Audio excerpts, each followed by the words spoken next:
Nếu thân mái là phần rộng lớn nhất, nơi các hàng ngói âm dương nối nhau liên tiếp cùng sắc hoàng lưu ly làm cho mái điện lấp lánh như một biển sóng vàng, thì bờ nóc, bờ dải, đầu hồi hay góc mái lại giống như các nét khắc nên dáng hình và thần thái của toàn bộ công trình.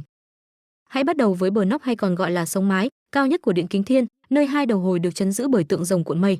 Trong tài liệu của Việt Nam gọi nó là rồng đầu hồi. Hiện vật này hiện nay không còn nữa, bản mà các bạn nhìn thấy được tạo lại bằng công nghệ in 3D.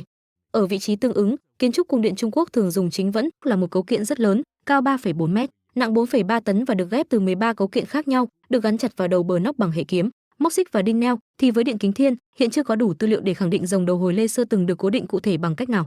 Nhưng chúng ta có tự hỏi vai trò của rồng đầu hồi là gì ngoài ý nghĩa trang trí hay không?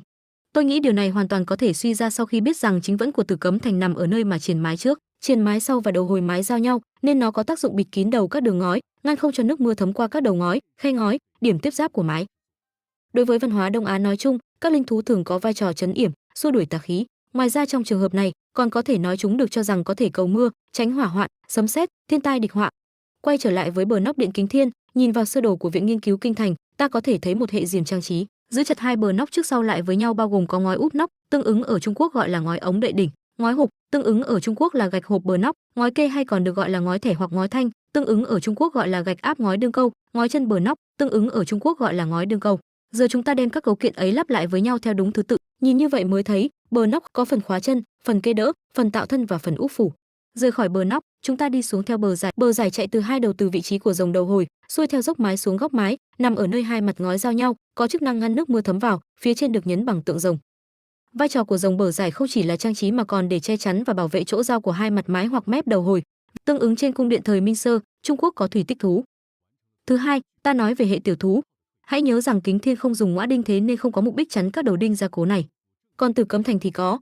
Ban đầu khu vực ấy cần đinh sắt để gia cố, nên tiểu thú được đặt lên để che giấu vết đinh, làm đẹp mái. Về sau, khi kỹ thuật thay đổi, hình tượng tiểu thú hay tẩu thú vẫn được giữ lại và trở thành dấu hiệu đẳng cấp kiến trúc.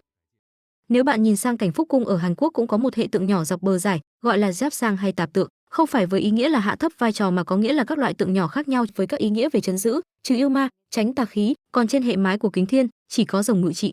Nói vậy để biết, với mỗi quốc gia Đông Á, hệ mái trùng diêm có thể có những điểm giống nhau nhưng sẽ có những đặc trưng riêng có ở mỗi nơi.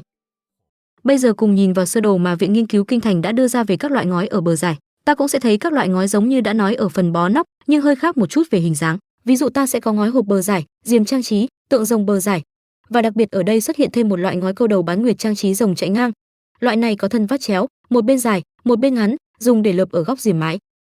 Cuối cùng, nói về đầu hồi của Kính Thiên, ở đây có diềm trang trí đầu hồi, ngói câu đầu dạng ống và ngói trích thủy trang trí rồng. Như vậy, qua 6 tập, chúng ta đã có hình dung rõ nét về các loại ngói trên bộ mái của điện Kính Thiên. Ở tập tiếp theo, chúng ta sẽ đến với đấu củng và hệ giá đỡ. Trong đó, đấu củng chính là một phát hiện vô cùng quan trọng trong nghiên cứu và giải mã kiến trúc của điện Kính Thiên. Tại sao lại nói như vậy thì hãy cùng chờ xem tập tiếp theo nhé.